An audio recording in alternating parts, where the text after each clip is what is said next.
No cap family, what is going on? It has been a dreary few days in Texas for me and Vance, not gonna lie.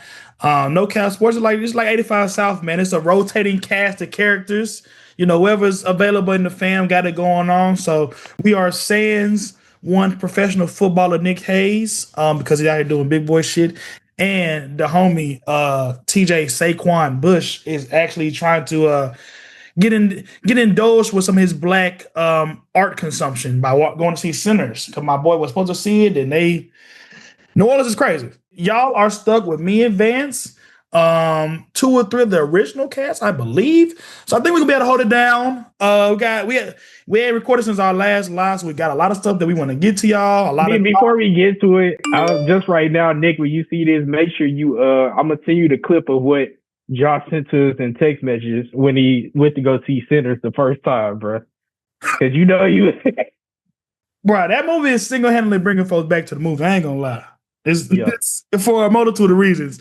It's some freak stuff. It's some good black art, some black history, black media stuff. But it's that boy Preacher Boy. He a fool. He is a fool. Not gonna lie.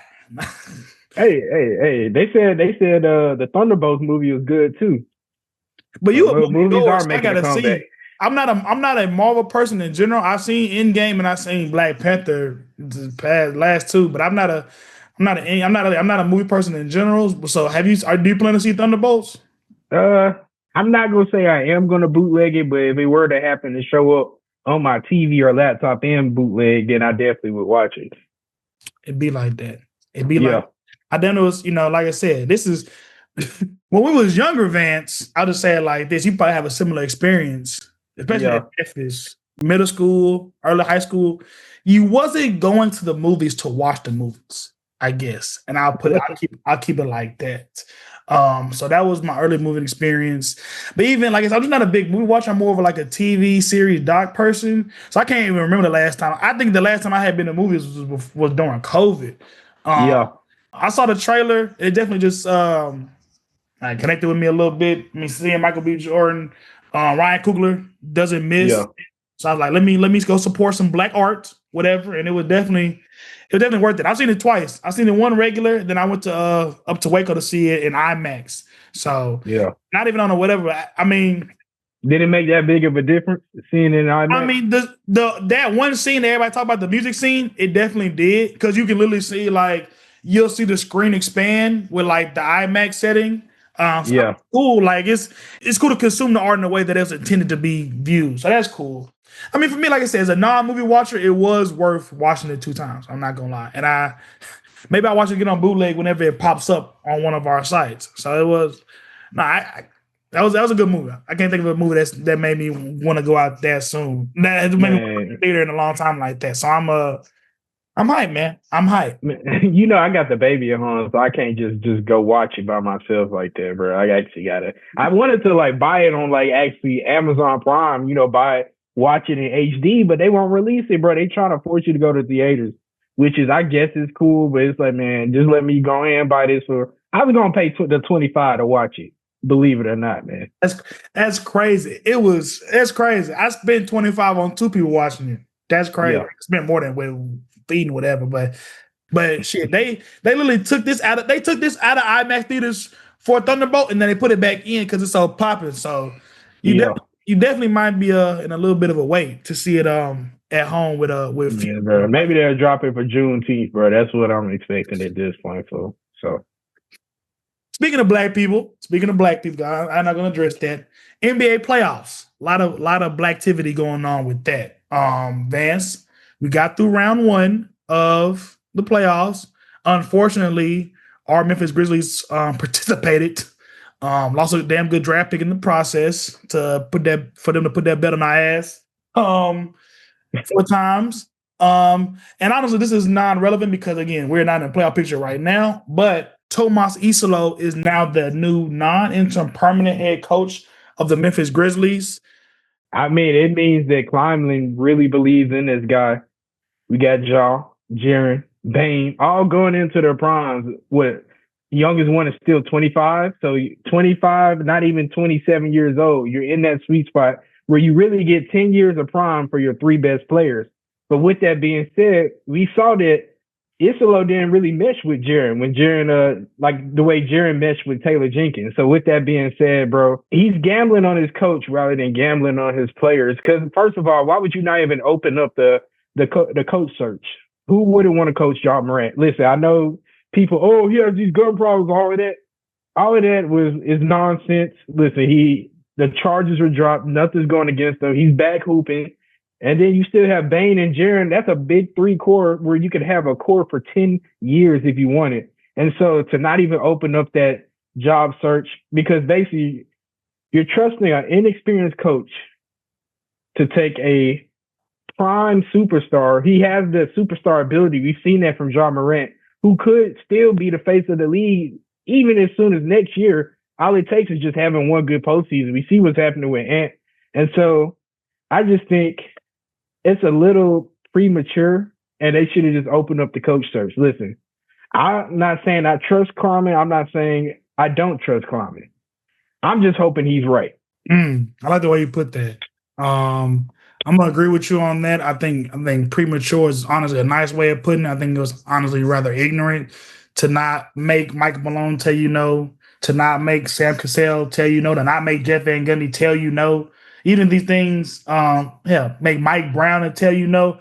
We're beyond the point. Honestly, how you said all the time, the regular season in the fourth quarter, nothing of consequence is going to happen for the Grizzlies in the regular season of any game this year. We're looking for playoff success, health, like you said, a meshing of the player and the coach with the offense in a way that Taylor Jenkins got fired because he kind of went the other way. So I think that there was nothing that it was just the sample size was too small to have this much in confidence in our boy T.I. to make the decision that close at the end of the season. And again, without a coach, without any type of coaching search, but also again, not making these more seasoned head coaches tell you no. Because from my perspective, what are you getting with Tom Isolo besides the fact that Zach Kleiman seems to like him and seems to trust him? What else are you getting? You're not getting an experienced head coach. You're not getting an old head coach that's going to hold the guy that Ja Morant and Jaren need in terms of being held accountable. Maybe you don't like him, but he will tell you what you need to hear. A rookie head coach is not in a position to tell Ja Morant anything, Jaren Jackson anything, Desmond Bane anything. So you got basically another doormat as a coach because Taylor Jenkins was all these guys' friends too.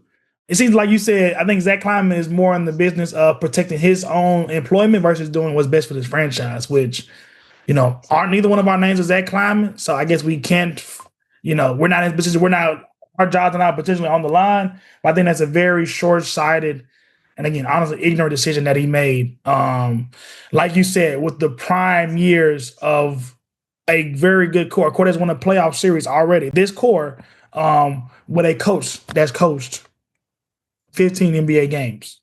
I mean, so the thing with that is we saw how TJ, he meshed with Jaren.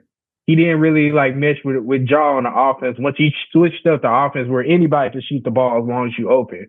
But with Isolo, what we saw was Ja getting back to being a dog, pick and roll. It even made Zach Edey effective. I know you hate him, but it made Edey effective in the way that they actually played basketball. So he used his personnel to the best of their abilities. And so one thing I will say that gives me a slither of hope is the way that the Grizzlies looked at home against OKC before Ja got hurt. It looked like they belonged. They was kicking their ass. Game 4, he basically just slid Scottie Pippen Jr. into that role. And so it almost just looked like a system that was made for an explosive point guard like Ja Morant, like Scottie Pippen, who did well in the series. So he has a guard favorite offense, but now we just got to see how Jaren can blend into this. Like you said, it's Cinco de Mayo. It's a Hispanic Christmas, so we're going to get to that soon. But yeah, I hear your point for sure. I think that if we're going to, yes, this move definitely made Ja Morant look better while taking a significant step back for Jaren Jackson. I think that Jaren's struggles may be more Jaren related than external factors because we've seen him kind of come up short in the playoffs before, but also I think even before Isolo took over, you could kind of see him kind of running out of gas or kind of a significant slowdown. I would say probably the last month and a half, before? Like this is a guy that looked like a DPOY and an All NBA guy, and now he's probably not going to get either. DPOY, he probably won't make All NBA. He may not. He'll get all defense, bro. He'll get first. But there's only 2 teams, though, huh? He'll get first. You got Draymond. You got not Frank, guy from Atlanta. Dyson Daniels. You got guy from you got Mobley. So that's 3. Did Jared not finish 4th in D-point voting? He had 1 second place votes and 3 third place votes. Evan Mobley, Dyson Daniels, Draymond, Lou Dort, Aman Thompson. So he's not gonna make first. And he might not make second. He'll make second. Somebody vote SGA. Bro, don't get me started. We'll get to SGA later. Matter of fact, we get to him now because that's who beat the Grizzlies, bro. The Grizzlies were at the bottom of the food chain, but the Oklahoma City Thunder were at the top of the Western Conference playoff food chain. Got us out of there quick, fast, in a hurry, and they'll be facing the winner of I believe the best first round playoff series. Denver prevailed over the Clippers. We had 6 great games and 1 very bad game to end out, but James Harden did James Harden things. So we'll address both sides of it. What are your thoughts? What are your takeaways from that Clipper Nugget series? I will talk a little bit more about Denver, but what do you think about what the status of what Kawhi is the future of the league, his future in the league? But also, I think the main thing is, what do you think will play more into factor with Denver OKC? Do you think there could be some potential rust, or do you think that Denver could be riding a high with how much basketball they've been playing recently? OKC's, they're definite. They can really tire you out, and nobody trusts Denver's bench. I mean, the only person you can trust, and like they said, I know you've seen the tweet. Russell Westbrook is like hitting the box in Super Mario Kart, bro. And whatever you get, he's literally the item box. He's the epitome of an enigma. You're not gonna know what you get game to game. We have both discussed at length our lack of love for OKC, Grizzlies related, but also non-Grizzlies related. They're just not. They don't fit in our aesthetics as basketball players that we root for whatsoever. Whatever makes me happy sets you free. And I'm thanking you for knowing exactly what a pro wants, what a pro needs. Whatever makes me happy sets me free. Good. A little bit flat. We'll get better. But I do see this as a favorable matchup for them. I would have not if OKC didn't add Isaiah Hartenstein last offseason. But you have at least a big that can bang with Jokic. Obviously, he's not going to stop him because, I don't see Hartenstein in the same vein as Zubac, but I do think they're in a similar vein to where he can bang with him. And you can throw him on Jokic 1-on-1 and not expect him to get absolutely terrorized. But also, it's going to be the same thing that you're one of your 17 teams. Your team that used against Jokic and taking a lengthy rim protector guy and not put him on Jokic, but having his help side, when AD was cooking Jokic, when Jokic was cooking AD, they moved him off. So you'll have, again, a guy that can bang him, but you'll have a rim protector in there as well. So I think that will do something to slow down Jokic a little bit, but also, man, OKC just has so many guys to throw at Jamal Murray. Like, there's not the Lakers, first of all, so he may not be going crazy. But, I mean, you had Kawhi Leonard, you had Chris Dunn. Outside of that, there wasn't a lot of strong perimeter options in terms of going head up with Jamal Murray. But we know OKC top rated defense in the league, and they have really SJ is not a bad defender in his own right, but Caruso, Dort, again, Isaiah Joe, SGA, they have legitimately 4 or 5 guys that you could throw on a one. And they're sweaty. Not only are they good, they're sweaty, bro. Like, they're gonna play as hard as they can every single night, and that is so annoying. Caruso won that game after Ja got hurt in game 3. If you go back and watch the film, Jalen Williams, that's facts. Nice, it's sweaty hoops, bro. And they're actually talented. It's talented guys, but they're sweaty, bro. So that's the worst combination you can get when you hooping. So yeah, like you said, not only are they talented defensively, but effort is not a problem with this team. So yeah. But with that being said, effort is not a problem with the Denver Nuggets either. It's the second round of the playoffs. I don't think the effort should be a problem for anybody. But I think if we're measuring it up, who got more horses? OKC has been a top 2 seed in the West for the last year. The talent, I think the only thing that separates these two teams is going to be the top to bottom talent. And with that, you got Joker, of course, when you got all these other guys, like you said, Isaiah Joe is coming off the bench. J-Dub is no slouch either. He's going to match or be better than Jamal Murray in every single game. And so he's your second best player. With that, Chet is still coming. He's going to give you 15 points. He's going to give you eight boards, 2 blocks, something crazy, a unicorn stat line. And the Nuggets, they don't trust their bench. It's literally 6 deep. And so once it gets to a certain point, that's why I think this first game, it wins 7. They're gonna run out of gas in this first game.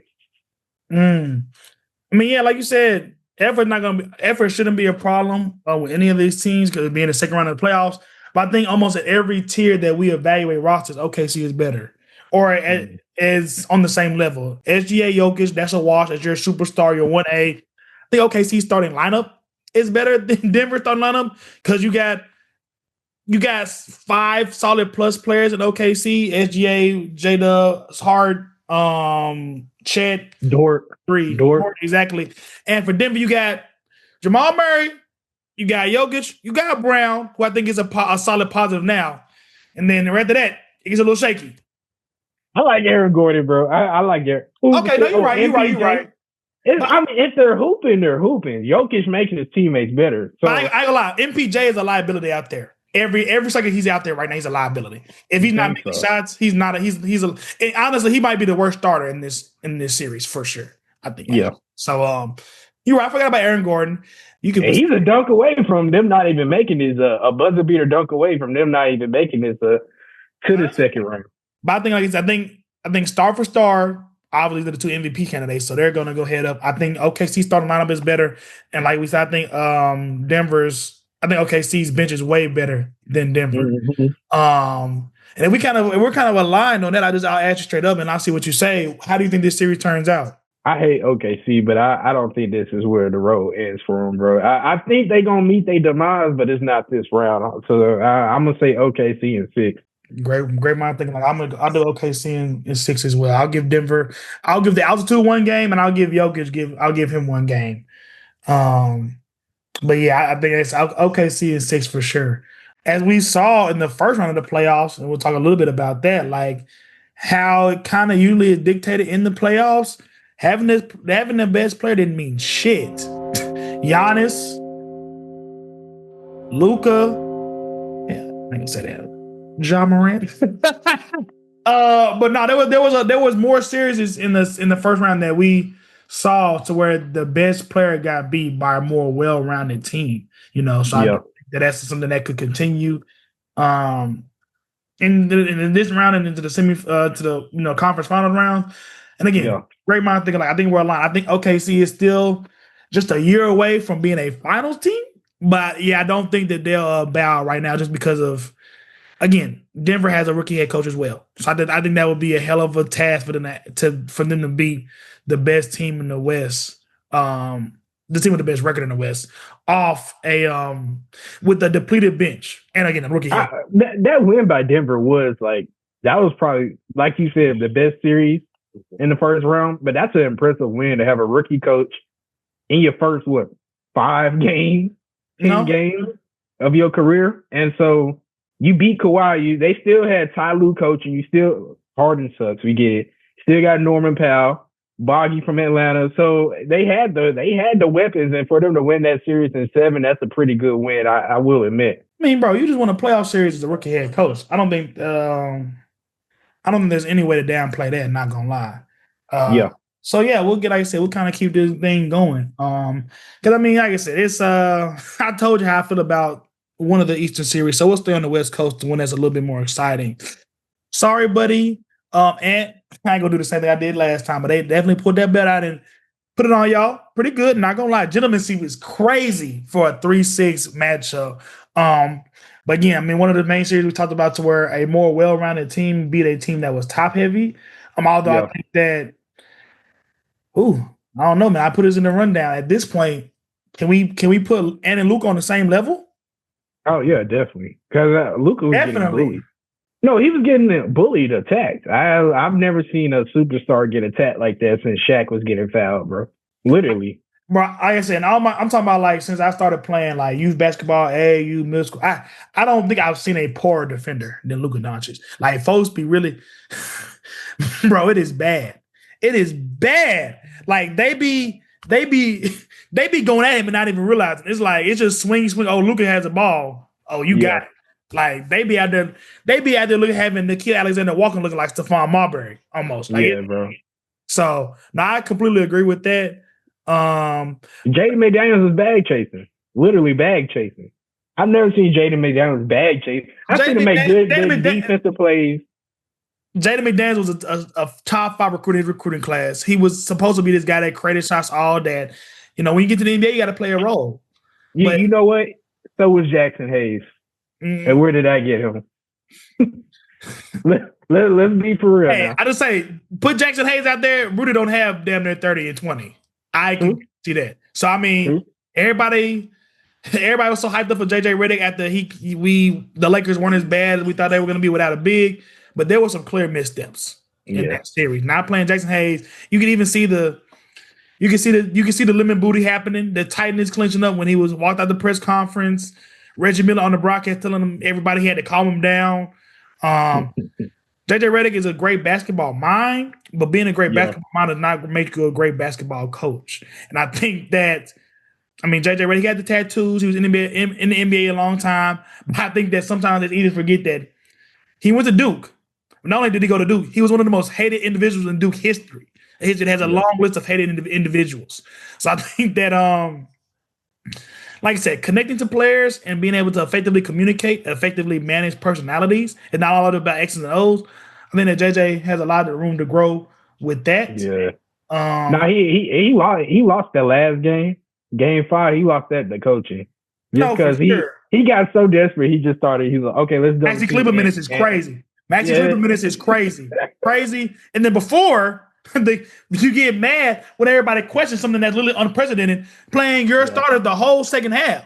Like, buddy, you're open to be criticized. He got desperate. But everybody wants to win, so it's understandable. But he lost that Game 5 and 4 for that matter. Like playing the whole team. LeBron messed up his MCL, sprained it or something. Yeah, Austin Reeves can't walk. They said he was skipping practice because he couldn't walk on his big toe. So at that point, you just ran your player. He might as well be Tibbs. Yeah, no, you're not lying. It's 30 years younger, and more hair. But yeah, that sounds about right. But no, okay. So we talked a little bit about. I'm glad you got a little bit of that trauma out of your system. So what do you think? What are your initial thoughts on a Minnesota Golden State series? And I think honestly that may be the most interesting. I think that may be the most even second round matchup we got. So what do you think? I think Minnesota about to run through them boys. Who has home court? Because that's a 6-7. 6-7. Anyway, so hey, that's kind of crazy for a 6-7 to be in the second round matchup in the West. I think Minnesota's going to run through them boys because they have nobody to. Jimmy Butler, no matter what y'all see, every time he hits the ground, he's holding his butt. Like he's hurting that bad. And so Steph Curry, he can only do so much. He's been so streaky. He's the best. Like he's been streaky all season, really, to be honest. So he can go a quarter without scoring a point without even taking a shot. Yeah, that last game with him having 0 points in the first half, Braun would never. Would never, and they would be on his mind top if he was. In that vein, it looks like the Warriors are just the worst version of the Lakers. Very top-heavy team with minimal depth. Mm-hmm. And Minnesota just got a team like that out of here. They had nobody to mess with Gobert. They can try to hunt him, but he hasn't been getting played off the court. He was the best player of the court in Game 5 against the Lakers. Steph can try to hunt him, get the switch. But honestly, they have nobody to handle. Who they going to have post out there shooting threes? That's their only hope to get Gobert out of that paint. I will say, I think Golden State's role players are better than LA's role players. Paz, Moody, who else? Buddy Hield. The legacy game, Buddy Hield. I wouldn't say by much. But come on, bro. Moody, Pods, like I said, Buddy Hield, even Kuminga a long time ago, Quentin Post, all these Post showed up for one game, bro. Bodie showed up for one game. And you have the other guys. 3 wins. Steph and Butler had to combine for 60 every time. The other three wins. They got lucky. I'm just stating facts, Xavier. Golden State has, I just counted, I'm not going to count Kuminga. Golden State has 4 non-Curry Butler players that have major contributions to a playoff win. That's okay, name them. Pods. Okay. Whoa. Pods and Luka. Hey, you said so let's just say non-LeBron and Luka. So Reeves, keep going. It's better than Pods. I think we both can agree on that. Okay, bro. Reeves is a better scorer, but he's not gonna do the dirty work like Pods do. But I'll give you okay, that. Bro. Maybe okay, bro. Dorian Finney-Smith. Maybe better. Okay, maybe he's better. Maybe he's better in a vacuum, but he ain't played better than none of them guys. Rui Hachimura is better than them guys, bro. He would be yes. The Lakers had the talent. I just think Minnesota was just hooping. They had and Julius was hooping. They big three was hooping. Why you lose? Why did you lose, buddy? Why'd you lose? Big three was hooping. Okay, maybe they gonna hoop on the Warriors. Maybe not worse. Somebody's feelings are getting hurt. Maybe not worse. But we just seen Minnesota beat a team constructed very similarly in 5 games. And as great as Steph Curry is, as a owner of him in fantasy this year, I bet you can probably relate. Even as bad as Luka was defensively, Steph Curry is not Luka's equal at this point in his career in terms of offensive dynamicism. And I don't know. What do you think, Bron and Luka? Do you think Bron and Jimmy's a wash right now in terms of playoff effectiveness? Yeah. I said Minnesota's be the team constructed very similar to this in 5 games. So I do think that me personally, like I said, I think Golden State's role players, maybe they're inconsistent, but I think that they have performed better in the playoffs than LA's role players. But I do see a very similar fate for Minnesota because the stuff that they do is replicable. Outside of game 1 where they went crazy from 3, they're just locking up. They're letting their best guy be the best guy. Julius being consistent. That's the biggest thing. No, that's a fact. That's a Fendi fact. Even in this series, what body type does Golden State have to throw at Julius Randle? Are you going to dust off Kevon Looney? You don't have to go with Baby Varejao. But that boy Gee, because I don't know. I mean, it's the whole Draymond Rudy thing. I mean, I guess Draymond could try to guard who was I just saying? Julius. But I mean, the way that Julius is shooting the ball and attacking on the dribble, I don't think that Draymond got the foot speed to, like, is Draymond. And they both crazy. They both. It's gonna be some text. And black as hell. They both black as hell. It's gonna be some text called in this series. So no, I think that, like me, the stuff that Minnesota was. I mean, this is the Minnesota that everybody got hype off. Was it last year they went to the conference finals when they beat Jokic? Mm-hmm. Lost to Dallas. This is the reason why everybody was hyped last year. And again, it's a replicable format. They shoot a lot of threes. They have some unsustainable games like game 1 against LA, but they have a certified playoff 1A, a playoff riser. They got shooters, they got defenders, and they have depth. So I'm assuming you going with the Wolves in the series. I'm going Minnesota in 6. I think that Steph's gravity. Like I said, Jimmy and Bron are a wash, but I think that either one of those guys can get you a game. And Minnesota is still not very. They've been in the second round twice. Minnesota is still inexperienced. They will give a lead away. They will play sloppy. And it's still a young bull. So I can see them giving a game away in this series, and I can see Steph and Jimmy and them winning a game. But I'll go Minnesota in 6, man. I'm thinking Minnesota about to get them out of there. I'm gonna say Minnesota in 5. Warriors win 1 at home, but it's too much firepower for him. Or it's really just Ant-Man. You asked the question, is he top 5? And right now he is. He's on that same level that people put Jokic, people put Giannis right now, people put SGA right now. He's the best guard in the NBA right now. Oh, Anthony Edwards. He is a top 5 player in the NBA right now, but he's also the best guard in the NBA. That's how you feel. He's the best guard. There's no other guard I would take over Ant right now. So, okay, Ant or Jokic? Jokic. Ant or SGA? Ant.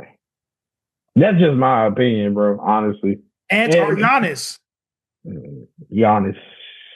Ant or Jason Tatum? That's where it gets close. I'm going to say I'm gonna say Tatum for. Listen, I hate Tatum, but I'm gonna say Tatum for right now. Ants and a slim Luka Doncic. I mean, and man, we just saw him kick his ass. And okay. So now, I honestly think I agree with you on most of those. I think I would take SGA over Ant still, but not like I think it's hard for him to. I think it's hard for him to get boxed. We didn't get too much into it. I'm gonna go a little off track, but Scottie Pippen Jr. matched SGA in that series, and he guarded SGA. SGA didn't guard him; he was being scared. But I'm not a big believer in playoff basketball. SGA, he's not as bad as Harden, but I'm not that big much of a believer. So I'm a rock with Ant. Wolves in 5. Okay, I just think that I don't know. I think I got to give Steph more credit than that, but I think that we're both aligned that yeah, I think Minnesota just be the team that looks very similarly constructed to this. And the thing about Tatum, I said Tatum just because his teammates are so cold, he's still able to get his in this type of system. And we haven't just seen Ant get his playing with like a all-star team, so to speak. Got the fun stuff out the way, I guess. And honestly, both Eastern Conference series have started, so we can do a quick hit on what happened. Yeah, well-rounded team, beat a top-heavy team, and it wasn't even that top-heavy because you had Giannis and that's it.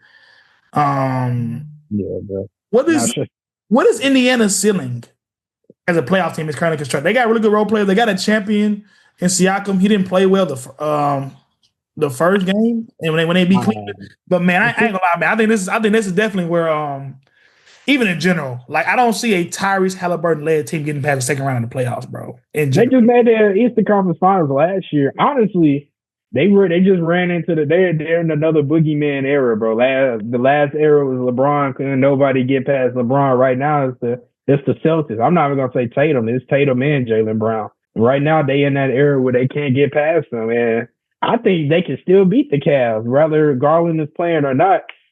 I feel as if. Think so? So would the Cavs be frauds if Indiana beats them? No, I think there's a level, and then where all these teams are at is 3 teams, 4 win. Tiers of it. It's like tiers essentially. I mean, it's the S tier is Boston right now, and then you got 3 teams on the A tier right now in New York, in the Pacers, in the Cavs. Philly, when they're healthy, with Embiid, I will put them in that A tier. But right now, it's those 3 teams. Boston is just the boogeyman, bro, and nobody's getting past them. So whoever wins that Cavs Pacers series, it will be a good series. I'd say they'll get 2 games, maybe even 3. I still just see Boston passing everybody. But the Pacers do have that ceiling. They're a well-rounded team, bro. They got good fans. It's a whole haul. You saw how Halliburton's pops walked up on Giannis, man. It's a serious now. They was treating Giannis at the free throw line. He hated it there, bro. He was miserable. And that might be his last game in Milwaukee just because he don't want his last game in the Eastern Conference. Hell, just because what happened to him to Indiana the last 2 years. I'm not mad at you. This is not good whatsoever for it looking crazy that Halliburton is better than John Morant. But yeah, our facts are facts. Tyrese Halliburton has won 3 playoff series in the past 24 months. John Morant has won none. We gotta deal with facts, bro. Who would you rather have, Spicy P or Jaren Jackson? Jaren for sure. For sure? I mean, are we talking in a vacuum in terms of who's a better player, who's a more talented player, or I guess who contributes more to a play? I mean, I think it's obvious that Siakam got a ring, and Siakam has been a solid 2/3 for who? So the answer is Siakam. Why wouldn't the answer you ask Josh Crawford, who I would rather have? Siakam is not a rim protector. I would say, honestly, I mean, Siakam is kind of a wing. I think that their shot creation ability is kind of 1-to-1, honestly. And I just, like I said, just the rim protection, the defense, the stuff that Jaren does when he's engaged up until game 65 in the regular season, I would take Jaren. But I think, I mean, again, I think it's probably my bias coming out, but also, I mean, if we're doing it like that, you can't take Siakam. You can't take Jaren off this roster and replace Siakam. You lose so much defense. So no, I'm good on that. Okay. All right. So looking at this series, this boring ass series. Like you said, Garland is hurt. You think that may not matter too much to Cleveland, even though they just lost game 1. I think this Tyrone shit is over with. I'm not gonna lie. He shot a crazy pull up 3 on a fast break. I think that lost him the game like midway through the 4th quarter. But Donovan Mitchell is still Donovan Mitchell. I think he's far and away the best player in this series. So, like you said, I don't think it's a situation like the last series they did to where Indiana's going to be able to out-depth you to death. I think in the 4th quarter, it kind of picked up the pace a lot in terms of Indiana is usually the team that paces you out and scores, fast break off and made baskets and all that. But Cleveland, with Garland, Mobley, they don't have no MO. They will play up and down just as much as Indiana wants to. So yeah, who you think got in this series? Ooh. Garland, it sounds like he might not even play this series, or if he does, it might not even play until like game 3. The way they acting like we saw what happened. Pacers get up and down the court. They made it to the Eastern Conference Finals last year, so that's the expectation for them with the exact same team. And then you add a guy like Ben Mathurin. Donovan Mitchell's always going to get his. He's going to get his 25, sometimes pop off for 30, 35. I just really like how the Pacers operate, man. It's a well-rounded team, so I'm going to say the Pacers in 6. Oh, boy, you better be lying, boy. You better be. I was right about Pacers, and I said it was going to sweep, but then I gave Giannis a game. I said Pacers in 5. I'm going to give the Cavs 2 games, bro. They're a well-rounded team. Had an amazing regular season. We gotta see the availability of Darius Garland and what it looks like when he comes back. Because it is, I'll say Cleveland in 7. I think that's my prediction. I think that's the best case scenario, honestly, for Cleveland now, considering they lost game 1 at home, lost home court advantage. But Donovan Mitchell is a true playoff rise in the way that only like Jamal Murray is. I think that Cleveland's depth just matches up a little bit better with his depth. And I just don't know, the same way we saw Golden State, even though they won, they didn't really have an answer for the 2 big lineup. I'm thinking on it right now. I don't know what the answer for Indiana is without there with Mobley and Allen. Again, even though they won the first game, I just think that Indiana's not going to shoot 50% from 3 again. But yeah, like especially with Mobley's offensive progression, being able to handle the ball, shoot knockdown 3s, kind of create for himself in the half court. I really don't know. I don't know what stops Mobley and Allen both averaging 17 series. Let's not disrespect the Pacers front court. Like I said, I would take Miles Turner and who? And Spicy P, Siakam. Like, what are we talking about? He's a bag chaser. What is Siakam doing to defensively stop Mobley or Allen in the post? What are they doing to stop Siakam? Siakam gets to it. And so, honestly, I think that's a wash, if anything. You think Mobley and Siakam's a wash? Yes. Yes, I do. Boy. And Siakam's probably going to win that matchup more times than Mobley does. I don't know why you looking crazy. This is the truth. And I had to do this. I think you're comparing apples to oranges just a little bit. They play the 4, but Siakam is much more of a wing creator, ball handler than Mobley is. So you would rather have Mobley and Allen than Siakam and Miles Turner in this series? Sure, for sure. For sure. I think the clear advantage is Miles Turner can stretch the floor, but I think in a playoff series, or you can just keep like big man stuff, keeping off the glass. Miles Turner has no answer for Jared Allen. No answer. If he's not knocking down shots, I don't think he has an answer for Jared Allen. I see the vision. I see the Mobley Siakam wash vision. But I think Mobley has a bigger toolkit. I think Spicy can be a lean on experience. I think in terms of toolkit, I've been here before. Toolkit, because I've been here before experience, but again, toolkit and just overall versatility in his game. I would go Mobley for sure. So that being said, I'll go Cleveland in 7.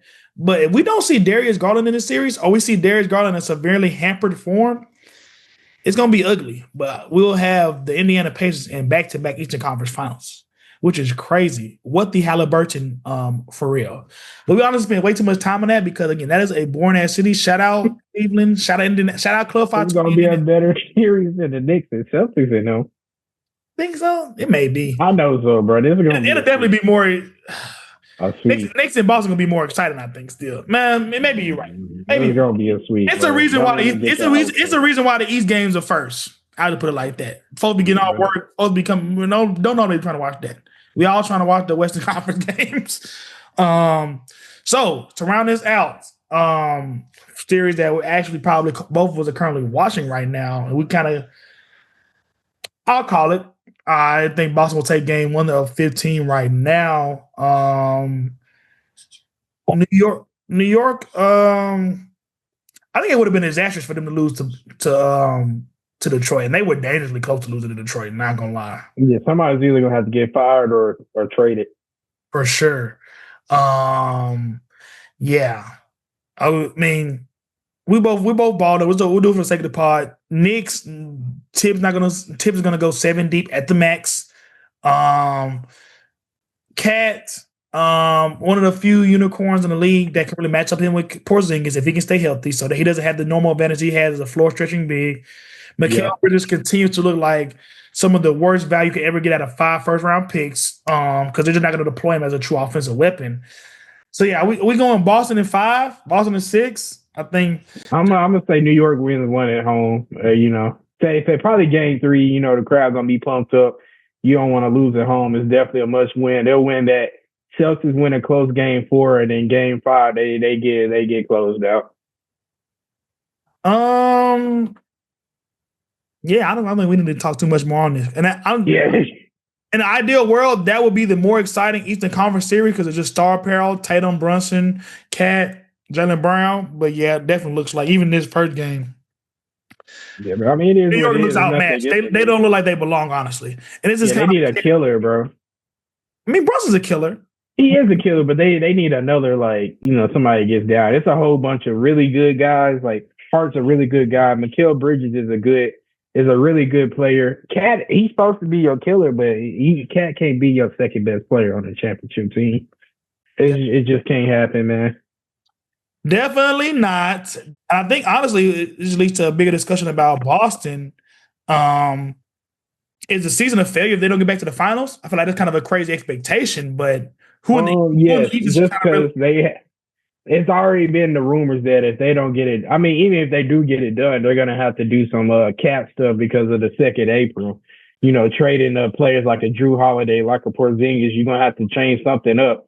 So this is going to have to, quest for back-to-back, go out on your last hurrah before you switch things up, and you're going to have to relearn how to play with a whole different team next year. So, yes, it's a failure, man.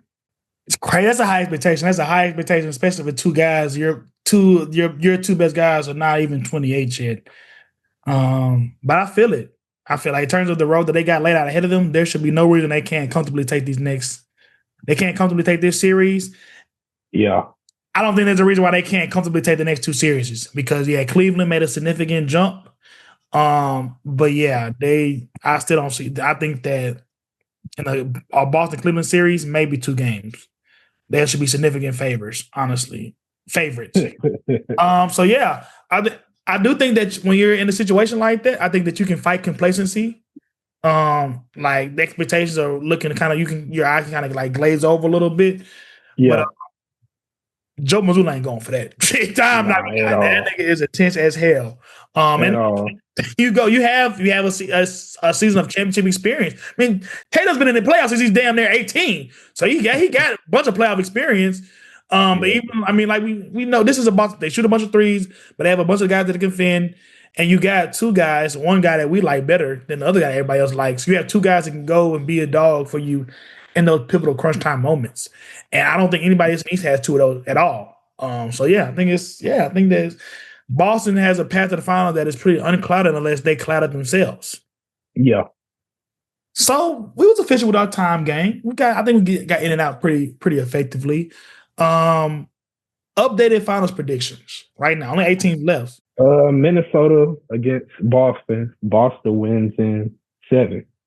And to the finals? Ooh, me. Minnesota Boston, man. I want to say, okay, see, I'm not gonna lie, but I can't. If I would gladly be. I would not put that shit out. I would not have that as my take, bro. Yeah, bro. I was on the fence too, bro. I was on the fence, but my hatred pushed me towards Minnesota. Facts.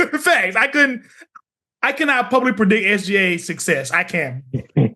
So yeah, well, and was there? He was closer to the doorstep than the SGA was last time. So yeah. We're aligned with that. It looks like a Minnesota Boston NBA Finals. I think we thoroughly covered that, bro. I think we did the damn thing. So we will be back for the conference finals for sure. We will be back for the conference finals for sure. Best time of the year in the NBA playoff season. Hopefully with TJ, maybe Nick, you can wake him up from the slumber. Actuals. If he can stop being a pro footballer and come rock with us again. Yeah, man. It's this is man, I thought it a situation that Vance will know. This is all pay-per-view at this point, man. All these regular season games is cool, whatever, but all of these are we in the WrestleMania, we in the Money in the Bank, we in the Hell's Chamber. Like this is the portion of the season that we in, bro. Yeah. Gonna sell. So, decisions will be made. Things will be over scrutinized, and we will learn a lot about all of these basketball players in the next 2 to 3 weeks. And No Cap Sports will have you covered with all of that. So, Josh Crawford, Xavier Laws, father of young Jace, we out of here.